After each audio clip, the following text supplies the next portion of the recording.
How does a revolver aimed at the end of the world become a hug that buys it time?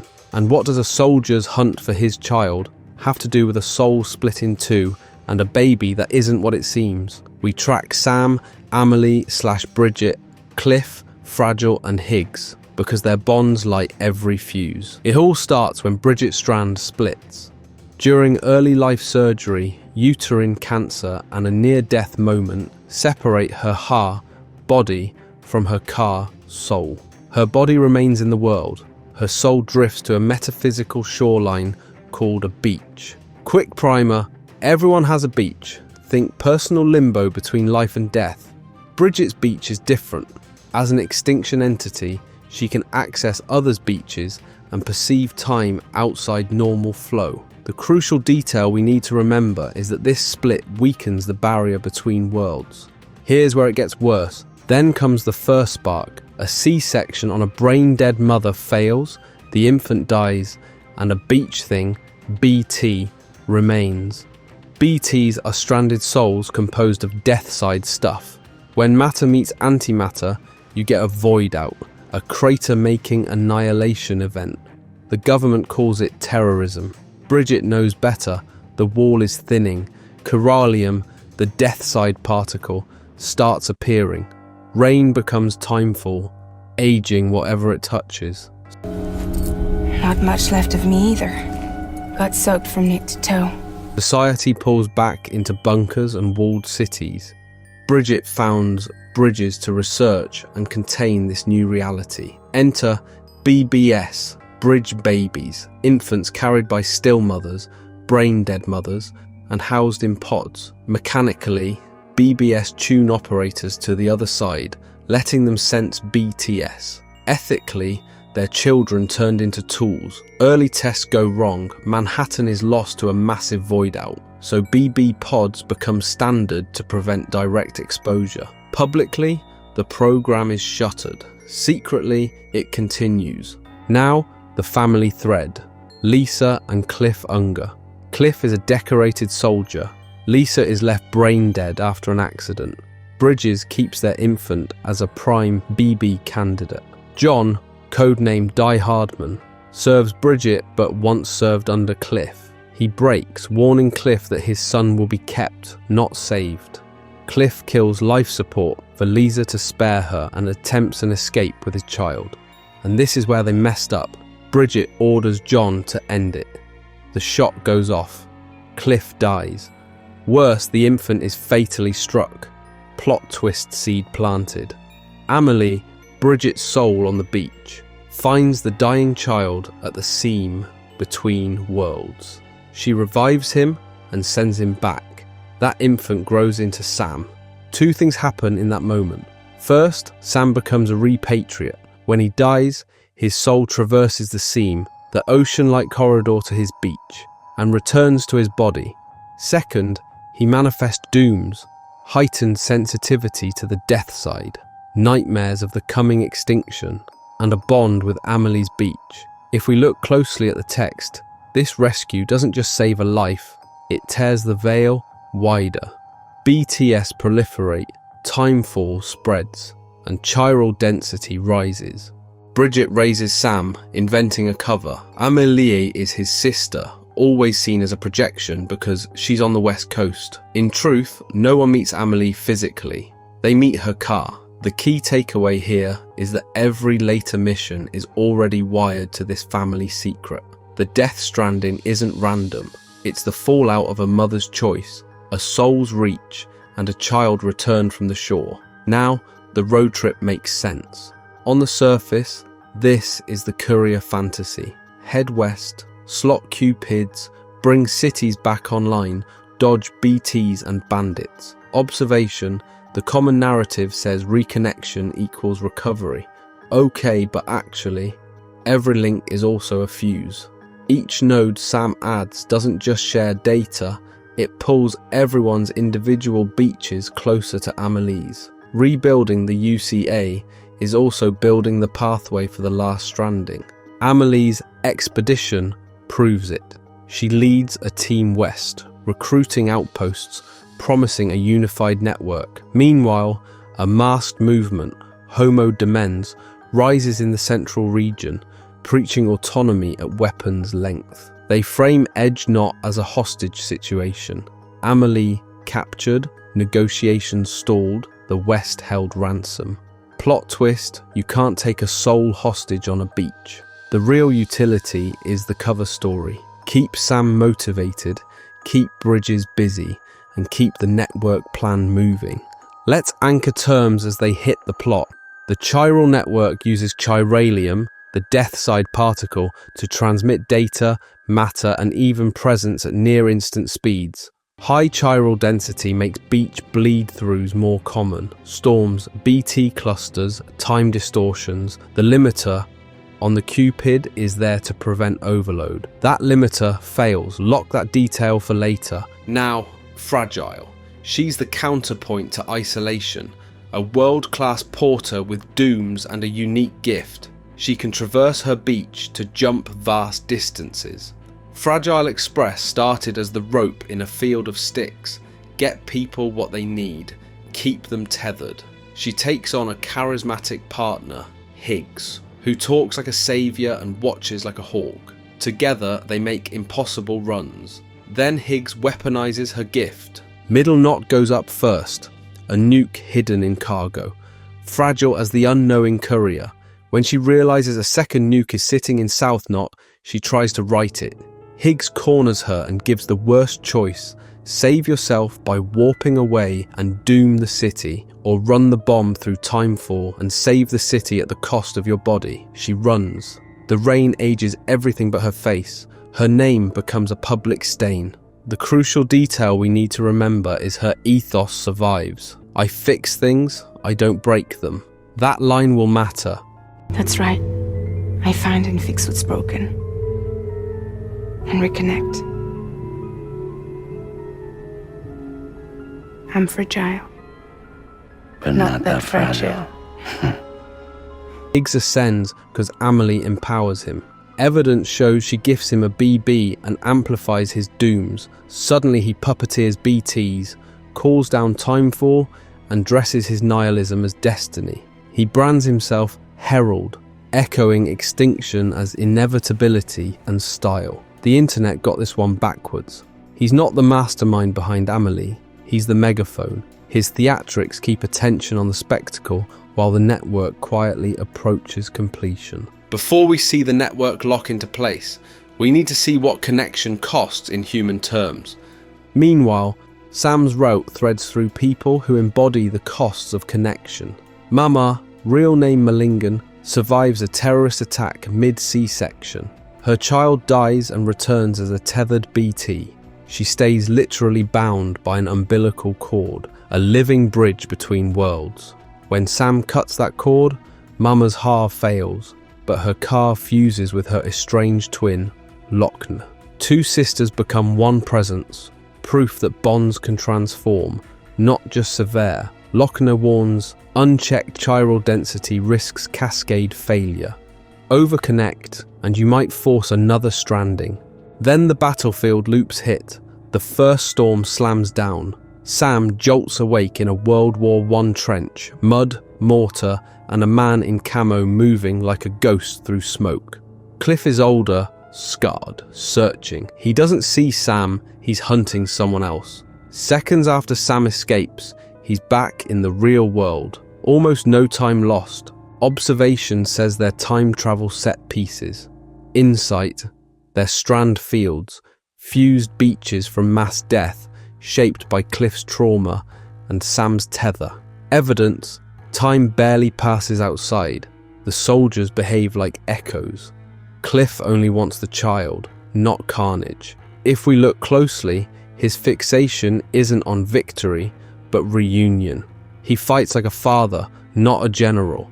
The key takeaway here is these arenas are personal history, not global history. Deadman becomes the conscience of the BB program. He pushes the tool versus child argument from clinical to human. Sam names BB Lou, and the bond shifts the science. The more Sam connects with Lou, the more the device stops being a sensor and starts being family. And now here's the part that kills me, that Bond recalibrates the thesis. Machines can connect networks. Only people connect futures. As Sam nears full coverage, the warnings stack. Lock-ins, modelling flags, dangerous chiral spikes. The Cupid limiter that should dampen signals. Faulty, but / therefore, Sam's mission succeeds. Therefore the network is complete. Therefore every beach gets closer to Amelie's.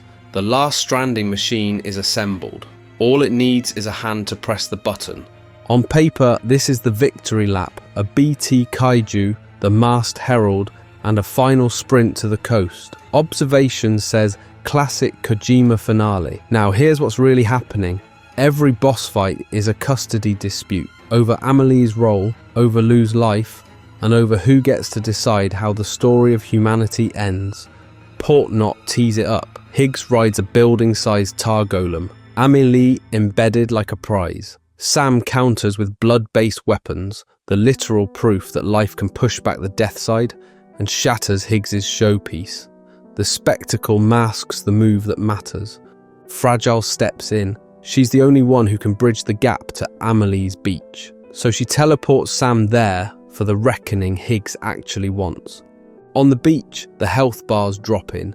Higgs switches from BT puppets to fists. Stripped of his theatrics, he's small, propped up by Amelie's power, not possessing it. Sam beats him, but doesn't deliver the finishing blow. Fragile gets the choice. She repeats her thesis. I fix things, I don't break them. She spares him, offers him death or eternity on the beach. Mercy isn't softness here, it's strategy. She refuses to feed the cycle that got them all stuck. For a beat, there's only surf and breath, no BTs, no orders, just the shoreline. Amelie rescues Sam next, guiding him along the shoreline, home. But wait, it gets worse. Die Hardman appears on the beach, revolver in hand, facing Bridget. Then Cliff rises from the seam. The gun is the same one that killed Cliff and the infant.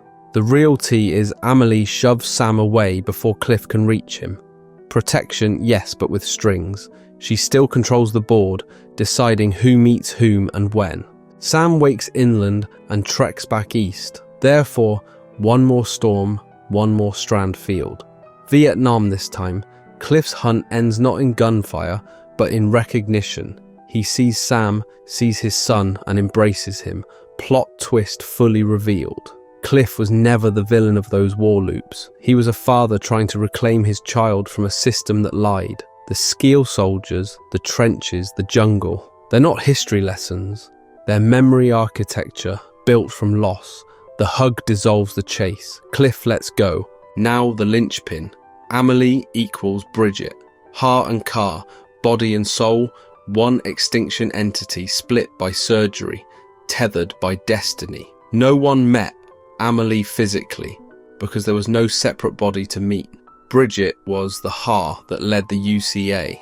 Amelie was the K bound to the beach. Together they carry the universal role, to initiate extinction events that reset life to zero. And Amelie's westward expedition, it was prelude and pretext. A soft launch for connecting beaches through the chiral network so the last stranding could occur on her schedule. The detonator lands with an awful click. Completing the network didn't just reconnect people, it merged distances between beaches. That proximity gives the EE leverage. Once every shoreline is effectively touching hers, she can drag the mass extinction from concept to execution. Sam's hero's journey set both the rope and the fuse. You reconnect America, she gets the switch. Then the infamous choice, shoot or holster. Amelie hands Sam Die Hardman's revolver with the line, a gun won't help you here, but it still has a role to play. A gun won't help you here, but it still has a role to play. Players test the bullets. Nothing. Because extinction isn't a boss you can kill. Okay, but actually, the tool that changes this scene is the rope, not the stick. Sam holsters the gun and hugs Amelie. That contact reframes the EE's duty. She doesn't renounce extinction, she delays it. She severs her beach from the network, choosing patience over annihilation. Meanwhile, The rescue team proves that even a gun built for death can be repurposed for connection. Deadman, Heartman, Lockant / Mama and Fragile triangulate Sam's beach using that same revolver, now loaded with hematic rounds made from Sam's blood. The crucial detail? Blood establishes a chiral link. The gun's role is a conduit, not a weapon. 5. Figures appear over the shoreline, either the team's projections or echoes of prior extinction entities, depending on your read, and they pull Sam back. He's been stranded a month in Earth time, a blink on his beach. We exit with the real hostage revealed. It was never Amelie on some West Coast throne. It was time itself, accelerated by connection, slowed by love, trapped by obligation. Sam's hug buys tomorrow, but there's a debt left to settle. One last delivery that tests whether he's still a porter for hire or a father by choice. Lou waits. The law says burn, the heart says breathe. Back topside, the aftershocks feel calm, almost suspiciously so. Die Hardman takes the presidency, pledging stewardship instead of secrecy.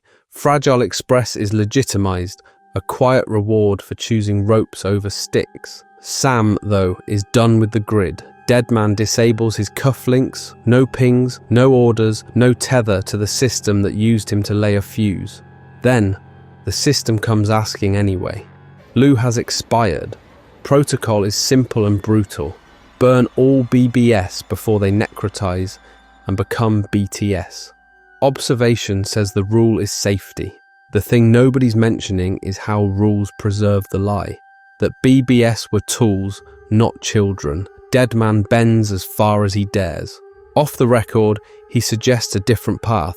Take Lou out of the pod and see what happens, knowing it violates UCA law and risks a void out. He unshackles Sam from the network, so the choice belongs only to him. Sam's trek to the incinerator mirrors the prologue corpse run, but the cargo is heavier because it's personal. Along the way, the flashes that haunted him finally resolve. If we look closely, the BB in those sepia memories was never Lou, it was Sam. Cliff's lullabies, the hospital tiles, the crack of that revolver, they're not borrowed data, they're Sam's origin. Plot twist reframed, the father who chased him across Strand Fields wasn't a monster. He was a parent blocked by a system weaponizing grief. At the furnace, Sam sets one thing on the tray, the cufflinks. He refuses to ritualize a lie. He opens the pod, pulls Lou free, and begins a frantic, clumsy resuscitation. Compressions, breath, desperation. Timefall ticks like a metronome of failure. The rules say this ends in a crater. The rope says try anyway. And this is where the story pays out its thesis. Lou breathes. A small gasp, then a cry, and the world shifts. Outside, the rain is rain. No accelerated aging, no silvering skin, because Amelie severed her beach from ours. Extinction isn't cancelled, it's deferred. But deferral is everything. A day, a season, a lifetime. Time is the resource you buy when you choose connection over control. We close loops quickly. Die Hardman's speech nods at guilt and promises transparency. It's imperfect, but it's a start. Fragile reframes mercy as policy. She spared Higgs, and now she builds a network that privileges repair. Lockney, with Mama within, safeguards chiral density so the rope doesn't become a noose. Deadman, the man assembled from the dead, protects the living by honouring the soul inside the pod. Sam completes the only delivery that ever mattered. He brings a child back to life and then chooses to live with her off-grid. Porter becomes parent. Connection stops being a job and becomes a daily practice. The key takeaway here is the game's loudest spectacle. BT Whales, Tar Oceans, Warscapes was always scaffolding for a quiet idea. Tomorrow exists because someone chooses it today. The last image is simple. Sam names Lou, Louise, and steps into normal reign. No fanfare, no new title, not the end of extinction, but the continuation of life despite it. Ropes over sticks, one more time. Death Stranding isn't about defeating death. It's about buying time with bonds strong enough to slow it. What moment flipped the story for you? The hug, Cliff's embrace, or Lou's breath? Drop your read below and subscribe if you want more full game recaps that actually connect the dots.